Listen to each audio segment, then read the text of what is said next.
আর নাম দেখুন বাস বাস বাস এখানে হ্যাঁ হ্যাঁ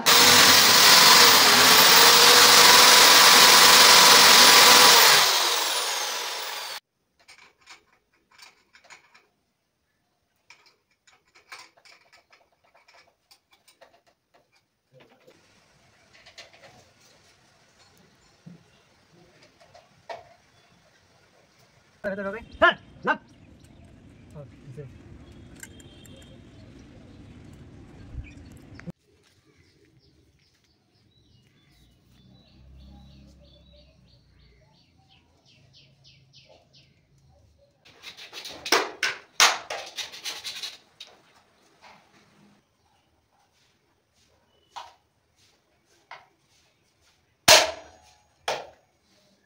গুড মর্নিং গাইস, কেমন আছো তোমরা? আজকে সকাল থেকে ব্লগটা স্টার্ট করছি। আজকে আমার ঘরেতে ইলেকট্রিকের কাজ শুরু হচ্ছে। ইলেকট্রিকের যে ওয়ারিংয়ের কাজ তোমাদের বলেছিলাম বহু দিন ধরে হয়ে আছে, তো আজকে শুরু হওয়ার কথা আছে, মানে কথা আছে কাকু আসবেন, তো কালকে মাল মেটেরিয়ালস রেখে গেছে, তো আজকে থেকে কাজ স্টার্ট হচ্ছে। তো সেটা তোমাদের সঙ্গে যতটুকু পারবো, এখন মোটামুটি 4-5 দিন, 1 সপ্তাহ মতো কাজ হবে হয়তো, তোমাদের সঙ্গে শেয়ার করব। আর আজকে আমার মানে সিএসসি বোর্ড থেকেও আসার কথা আছে, ওখান থেকে ইলেকট্রিক মিটার লাগানোর কথা আছে, মানে এসির জন্য লাইন নেবার কথা আছে, তো সেই জন্য আসার কথা আছে। তো সেটাও তোমাদের সঙ্গে কম বেশি একটু শেয়ার করব। তো সব মিলিয়ে আজকে ইলেকট্রিকটা শেয়ার করব। তো আমি এই ব্লগটা আশা করি একদিনে কি দুদিনে ছাড়বো, আশা করি একদিনেই ছাড়বো পুরোটা। তো দেখতে থাকো, ঠিক আছে? কারণ একদিনে ছাড়বো মানে 4-5 দিনেরটা পুরো একসঙ্গে শ্যুট করে একবারে ছাড়বো, না হলে বিরক্ত লাগবে দেখতে। তো চলো, আজকে একটু চাপ আছে, আর আজকে আর একটা বিশেষ দিন আছে, সেটা তোমাদের সঙ্গে পরে শেয়ার করে দিচ্ছি। তো চলো দেখতে থাকো। তো বন্ধুরা, আমার কাজ শুরু হয়ে গেছে ইলেকট্রিকের ওয়্যারিং। চারদিকে এভাবে তার ঝোলা দেখতেই পাচ্ছ, তোমরা আগেও আমার লাইভে দেখেছো, আমার ভিডিওতে দেখেছো। এত বছর ধরে দেখছো, প্রায় 3 বছরের ওপর, 4 বছর হতে যায়, 4 বছরই হলো, হতে যায় না, 4 বছর হয়ে গেছে। তো এই এতদিন ধরে এই তারগুলো এভাবেই ঝুলছে, এত খারাপ অবস্থায় ঝুলছে। তো এখন গিয়ে আমি ওয়্যারিং করতে পেরেছি, কারণ সারা বাড়ির সমস্ত কাজ আমাকে একটু একটু করে করতে হচ্ছে। তো সব কাজগুলো যখন করতে হবে, তার মানে একটু করে টাকা না জমিয়ে তো আমি করতে পারবো না। তো সেই কারণেই যখন আমি একটু করে টাকা জমাতে পারছি বা ধার দেনা নিয়ে করছি, তখনই কিন্তু আমি এগুলো করছি। আর এখন আমি ঠিক করেছি পুরো বাড়ি ওয়্যারিংটা করব। প্রথমে ভেবেছিলাম প্রথমে এই নিচেটুকু করে নেব, ওপরটুকু বাকি থাক। তারপর ভাবলাম না, ওপরটুকু বাকি রাখলে ঘরে প্রচুর খাটুনি, জানো তো, মানে এই একটা ওয়্যারিং করা মানে কিন্তু প্রচুর খাটুনি, প্রত্যেকটা জিনিসকে চাপা দিতে হচ্ছে। তারপরে এই কাকু যখন কাজ করে চলে যাচ্ছেন, তারপরে ড্রিল মেশিন দিয়ে কাজ করা মানে পুরো বাড়িতে পুরো একদম ধুলোয় ভর্তি হয়ে যাচ্ছে, পুরো বাড়ি পরিষ্কার করতে হচ্ছে। তো প্রত্যেক দিন এটা চলছে, আর কাকু তো রোজ দিন আসতে পারছেন না, অন্যান্য জায়গাতেও কাজ আছে। তো এই কাজটা অনেক দিন ধরে চলেছে, আমি তোমাদের একদিনের ভিডিওতে দেখাচ্ছি, কিন্তু এই কাজটা মোটামুটি ধরে নাও 1 মাসের কাছাকাছি ধরে চলেছে, আর প্রচুর সময় লেগেছে। পুরো বাড়ির ওয়্যারিংটাই আমরা করে নিয়েছি, মানে সবটাই ভাবলাম একসাথে করে নিই, তো সবটাই একসাথে করে নিয়েছি। তো তার জন্যই কিন্তু সময়টাও বেশি লেগেছে, আর পয়সাটাও অনেক লেগেছে। তো দেখছো, এই দেখো তারগুলো এখানে ঝুলে কি বিচ্ছিরিটাই লাগছে বলো তো। তো এই সব তারগুলো এতদিন ধরে ঝুলে আছে, আর এগুলো রিস্কিও অনেক বেশি, এভাবে থাকাটাও উচিত নয়। ইলেকট্রিকের কারেন্টের ব্যাপার, যেহেতু অনেক সময় তার পুড়ে গেছে, গন্ধ ছাড়ছে, তার পোড়া, তো অনেক কিছু হয়েছে। তো দেখো আস্তে আস্তে আমি সমস্ত ঘরের ভাবলাম একদম নিচে থেকে ওপর অবধি সমস্ত ওয়্যারিংটা করে নিই। তো সমস্ত ওয়্যারিংটা কিন্তু কমপ্লিট হচ্ছে। তো প্রথমে নিচের এই একটা ঘর, এই ঘরটা প্রথম কমপ্লিট হলো, কাকু একটা একটা করে কমপ্লিট করছেন। তারপরে আমার নিচের মানে দালানের যে কাজটা আছে সেই কাজটা কমপ্লিট হবে। তারপরে নিচের বাথরুম, নিচের সিঁড়ির এগুলো কমপ্লিট হয়ে একদম বাইরেটা কমপ্লিট হবে একটু। তারপরে আমার ওপরে যেতে হবে, ওপরে আস্তে আস্তে সিঁড়ির ওপরে উঠবো। সিঁড়ির ওপরটা হয়ে গেলে তারপরে নিচে আমার ওপরে আমার সমস্ত হয়ে গেলে আমার ওপরে একটা ছোট ঘর আছে আমার ছেলের, তো সেই ঘরটায় ছোট একটু আধটু ওয়্যারিং বাকি আছে, সেটা হবে। হওয়ার পরে বাইরের যে ওয়্যারিংটা মানে মিটারটা পুরো আমার নামে করব, মানে আমার দিকে করব। তারপরে হচ্ছে যে মানে ওই এসির জন্য লাইন নেবো, এসির জন্য কাজ করতে আসবে, তো এই সমস্ত কাজটা কিন্তু মানে মিটার চেঞ্জ হয়েছে, সব কিছু মানে লাইনটা আমার বাপির ঘর দিয়ে এসেছিল। তো বাপির ঘরটা তো ভবিষ্যতে থাকবে না, ওটা হয়তো কিছু না কিছু হবে, তো অন্য লোকের হয়ে যেতে পারে। তো তার জন্য এই সব কিছু মিলেমিশে ভাবলাম যে আমার দিকে লাইনটা একবারে করে নিই। তো সেজন্য প্রচুর টাইম লেগেছে, প্রায় 1 মাসের কাছাকাছি টাইম লেগেছে এই কাজটা কমপ্লিট করতে। তো যাই হোক, আমি কমপ্লিট করতে পেরেছি। আমি একটা ইলেকট্রিক দাদা আছে যার কাছ থেকে আমি ইলেকট্রিকের সমস্ত সরঞ্জাম নিয়েছি। আর সেই দাদাকে আমি বলেছি যে আমি মানে তোমাকে 3-4 মাসে কিছুটা টাকা দিতে পারবো না, এখন একটু একটু করে দেবো, দিয়ে কমপ্লিট করব, তুমি টেনশন নেবে না, আমি সবটাই শোধ করে দেবো। আর দাদাটা ভীষণই হেল্পফুল।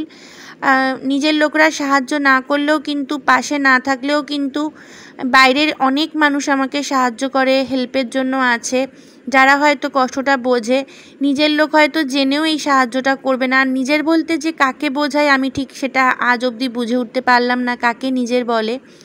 তো যাই হোক, তো এই দাদাটা আমাকে অনেকটা সাপোর্ট করেছে বলে আমি অনেকটাভাবে মানে হেল্পফুল হয়েছি, যে আমাকে যাই হোক দাদা অনেকটা হেল্প করেছে। এবং আমাকে এই কাকুও বলেছে, কাকুকেও বলেছে আমি একসঙ্গে দিতে পারবো না, কাকুও বলেছে ঠিক আছে তুমি আস্তে আস্তে দিও।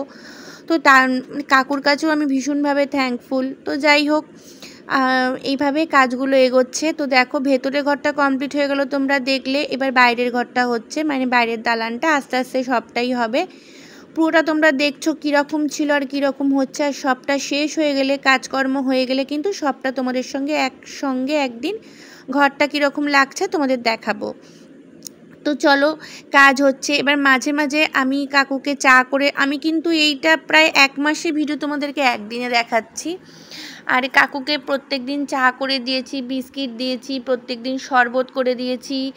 আর কাকুকে 2বার করে চা দিতাম, শরবত দিতাম, বিস্কিট দিতাম, কখনো ফল কেটে দিয়েছি, কখনো মিষ্টি দিয়েছি, কখনো দই দিয়েছি। এগুলো তোমাদের সঙ্গে মানে আমি দেখাইনি আর তোমাদের সঙ্গে শ্যুট করা হয়নি, কারণ তখন আমি ভীষণ বিজি ছিলাম, কারণ আমাকে একা সবটা সামলাতে হয় গো।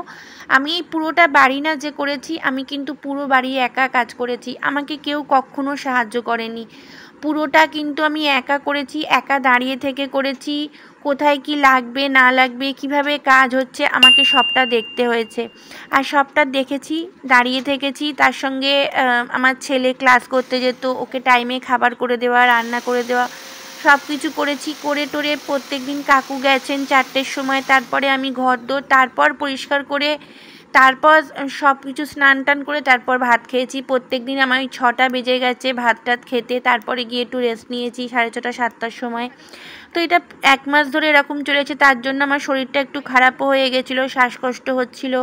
তার কারণ ডাক্তারের আমাকে বারণ আছে যে আমি এইগুলো করতে পারবো না, মানে আমার শ্বাসকষ্টের প্রবলেম আছে বলে ধুলো থেকে আমাকে দূরে থাকতে হতো।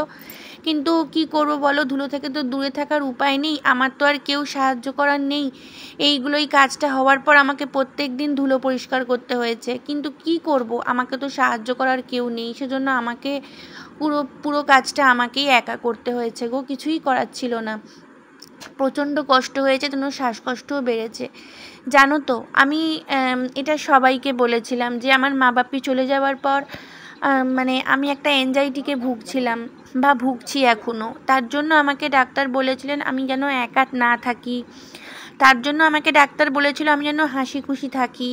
তার জন্য মানে আমি ভালো থাকতে যেগুলো আমার জন্য করা উচিত, মানে আমি যেগুলোতে খুশি থাকি, যেমন ধরো আমি বলেছিলাম আমি গান গাইতে ভালোবাসি, তাই তুমি গান গেও আমার সঙ্গে, আমি যেন কোনো সময় একা না থাকি। তারপরে হচ্ছে কোথাও ঘুরতে যাওয়া, আমাকে সবাই মিলে একটু ভালো রাখা। মানে আমি এতটাই এনজাইটিকে ভুগছিলাম যে আমার বুকের ভেতর প্রত্যেক মুহূর্ত আমার পেন হতো, বিশেষ করে সন্ধে হলেই আমার বুকে পেন হতো, হাত পাগুলো কাঁপতো। আমি এটা কীরকম হয়ে গেছিলাম বা এখনও আছি, আগের থেকে হয়তো অনেকটা নিজেকে কাটিয়ে বার করতে পেরেছি। ডাক্তারের মেডিসিন খাচ্ছিলাম বা এখনও খাচ্ছি। তো অ্যাংজাইটিকেরই সমস্ত মেডিসিন, টেনশানের, রাত্রিবেলা ঘুম হতো না, প্রচণ্ড বুক ধড়ফড় করতো, মানে মনে হতো এই বোধহয় আমার হার্ট অ্যাটাক হয়ে যাবে, এরম একটা ব্যাপার হয়ে গেছিলো একটা সময়। হাত পা পুরো কাঁপছিল, আমার সারা শরীর কীরকম কাঁপতো। আমি যখন ঘুমোতাম, ঘুমের মধ্যে দেখছি আমি ভেতর থেকে আমার পুরো কাঁপছে। এই কথাগুলো আমি সবাইকে বলেছি জানো তো, কিন্তু সবাই যা শুনেছে হয়তো ভেতর ভেতর হেসেছে। কেউ কোনোভাবে আমাকে সাহায্য করেনি। যতদিন আমার মা বাপি বেঁচে ছিলেন আমার এইসব ছিল না। কিন্তু আমি সত্যি বলতে কি, আজও বলতে আমার মা বাপি আমার কাছে নেই, পাশে নেই, বা মা বাপি আর বেঁচেই নেই।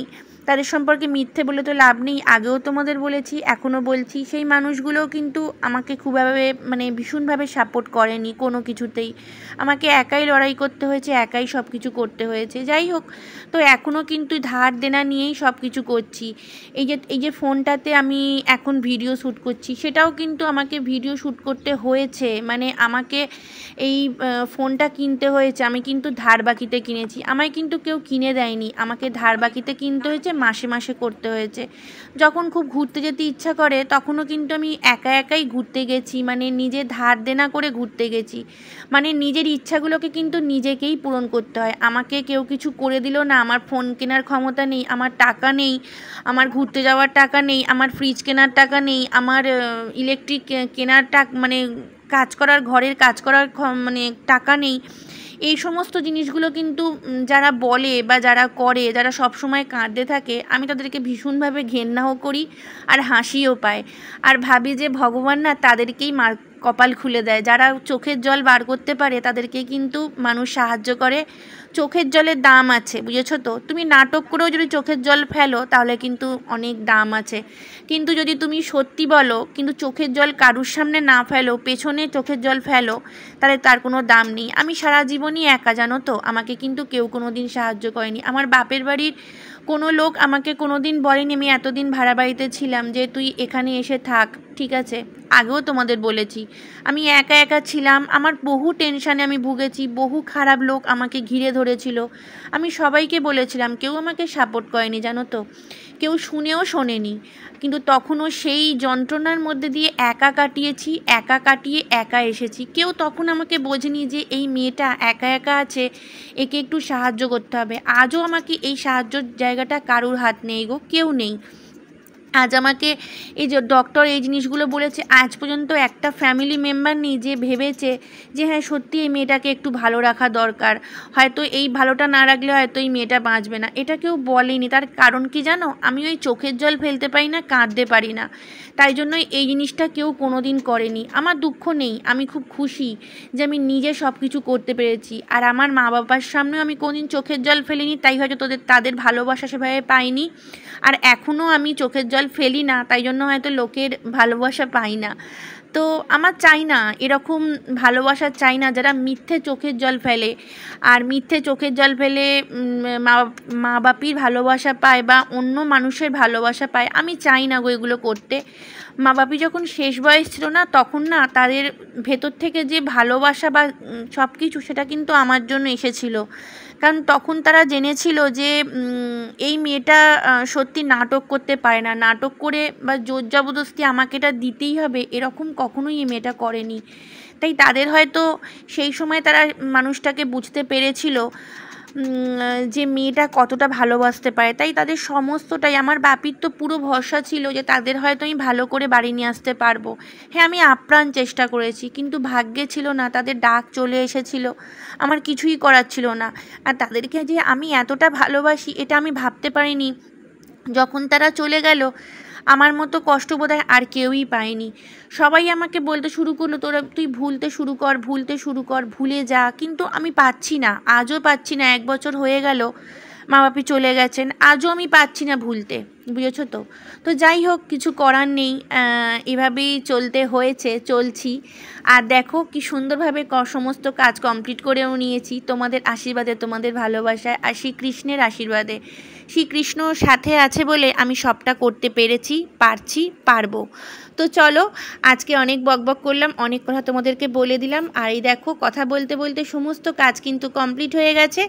এবার চলো পুরো বাড়ি তোমাদের দেখিয়ে দিই কীরকমভাবে কী কাজ হলো, কতটা কী কাজ হলো, কীরকম দেখতে লাগছে, সবটা তোমাদের সঙ্গে শেয়ার করি। চলো।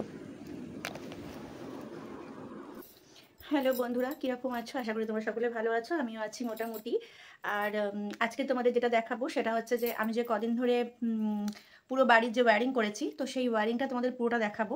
তো দিনের বেলা কিছুটা আমি শ্যুট করে রেখেছিলাম, মানে বাইরেটা আমি দিনের বেলা শ্যুট করে রেখেছিলাম। রাত্রিটা মানে ঘরের ভেতরটা আমি রাত্রিবেলা করছি, তার কারণ দিনের বেলা লাইট জ্বলে তোমাদের ভালোভাবে দেখাতে পারবো না লাইটগুলো, তো তোমরা বুঝতে পারবে না লাইটটা জ্বললে না জ্বললে আর কি। তো সেজন্য ওটা সন্ধ্যেবেলা রাত্রিবেলা এখন রাত্রি 9টার সময় শ্যুট করছি। আর বাইরের লাইটটাও তোমাদের একটু জেলে দেখাবো। তো যাই হোক, পুরো ঘরের শ্যুটটা তোমাদের দেখাবো, কীরকম লাগছে অতি অবশ্য জানিও।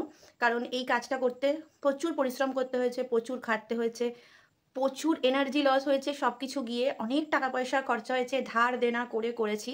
অ্যাকচুয়ালি সব ধার দেনা করেই করতে হয়, এত বড় বাড়ির কাজ আমার পক্ষে একার পক্ষে সবটা সম্ভব নয়, তাই বিভিন্ন জায়গায় ধার দেনা করে করেছি। তবে হ্যাঁ, একটা জিনিস আমি খুব খুশি যে কোনো সরকারি চাকরিও করি না, কিছুই করি না, তার সত্ত্বেও এই পুরো বাড়ির কাজটা যে আমি একা করতে পারছি, নিজের ক্ষমতায় করছি, একটু একটু করে করছি কিন্তু নিজের ক্ষমতায় করছি, তাতে আমি খুব খুশি। তো তাই জন্য তোমাদের একটু সাপোর্টের দরকার, তোমরা একটু সাপোর্ট করো আমাকে, যে যেখান থেকে দেখছো প্লিজ একটা লাইক দিও আর কমেন্টস করো। আর যারা নতুন বন্ধু আসছো প্লিজ সাবস্ক্রাইব করে পাশে থেকো। তো চলো পুরো ঘরের ওয়্যারিংটা তোমাদের দেখাই।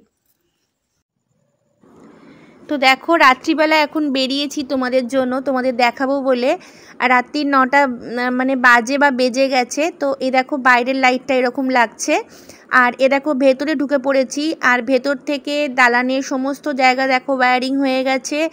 আর প্রত্যেকটা সিঁড়িতে কিন্তু লাইট লাগিয়েছি, লাইটগুলো জেলে জেলে তোমাদেরকে দেখাচ্ছি কোথায় কি হয়েছে না হয়েছে। প্রচুর সুইচ বোর্ড, প্রচুর লাইট, প্রচুর খরচা, সব কিছু নিয়ে কিন্তু প্রচুর খরচা হয়েছে। আর এই দেখো ভেতরটা কিন্তু গিজার করার জন্য লাইন করে নিয়েছি, কারণ আমি বলছি না যে আমি এখনই কিনবো, কিন্তু লাইনগুলো করে রেখে দিলাম যাতে ভবিষ্যতে যখনই করি কোনো অসুবিধা হবে না। তো চলো এখান থেকে দেখো ভেতর দিকটা দেখো, এখানটাও করে নিয়েছি। এ দেখো বোর্ড, আর বোর্ডের মধ্যে কিন্তু স্টিকার লাগিয়েছি, খুব সুন্দর লাগছে আমার তো স্টিকারগুলো লাগিয়ে। আর এটা হচ্ছে আমার একটা মানে স্টোর রুম টাইপের, সব কিছু থাকে, ওখানেও একটা লাইট ছিল না বলে লাইট লাগিয়ে নিয়েছি। আর দেখো এটা হচ্ছে দালান, দালানের মধ্যেও কিন্তু দেখো স্টিকারগুলো লাগিয়ে কি সুন্দর লাগছে। আর এই দেখো এখানেও একটা বোর্ড করেছি, সব জায়গায় একটা করে বোর্ড আছে। আর এখানে লাইট অনেকগুলো করেছি, কারণ হচ্ছে বাইরেটা আমার যেহেতু বিজনেস শাড়ি ফাড়ি দেখাতে হয় সেজন্য। আর এই দেখো এখানেও বোর্ড, এটা ঘরের ভেতরে। এটা পাখাটা কিন্তু নতুন কিনেছি আমি, এটা আমার ঘরের পাখাটা খারাপ হয়ে গেছিলো সেজন্য। আর এটা হচ্ছে শ্রীকৃষ্ণা গোবিন্দা হারে মুরালি। আর এ দেখো এখান থেকে আবার ওপরে উঠছি, ওপরটা দেখাই তোমাদের, দেখিয়ে তারপরে আস্তে আস্তে ওপরের ঘরে যাব। আমি কিন্তু ছাদের দিকে যাব না এখন, কারণ অন্ধকার, আর আজকে শনিবার, আমি ভীষণ ভয় পাই, খুব ভীতু। আমি একা আছি বাড়িতে এখন, আমার ছেলেও ঘরেতে এখন নেই, আমি কিন্তু পারবো না। আর চারদিকটা সমস্ত একা, আমি যেখানটা থাকি জানো তো, চারপাশটা ভীষণই অন্ধকার, আর একা মানে কেউ কোথাও থাকে না। আর আমার মেজো পিসি থাকে পাশে, সেই মেজো পিসি কতদিন থাকে আমি তোমাদের বলতে পারবো না, ঠিক আছে? মানে আমাকেই সারাক্ষণ একা থাকতে হয় চারপাশটার মধ্যে, পুরো জনমানুষই নেই, আমি একা থাকি এখানে। তো যাই হোক, ওই শ্রীকৃষ্ণ আছে, ভগবান আছে, ভগবানের সাপোর্ট আছে বলে আছি। আর এই দেখো ছেলের ঘর এটা, এই সব কিছু তোমাদের সঙ্গে শেয়ার করলাম। পুরো ঘরটা কীরকম লাগছে তোমরা অতি অবশ্যই একটা কমেন্টসের মাধ্যমে জানিও। আর যদি ভালো লেগে থাকে প্লিজ ভিডিওটা একটা লাইক করে দিও, শেয়ার করো। আর যারা নতুন বন্ধু আসছো প্লিজ সাবস্ক্রাইব করো। Tata, love you all.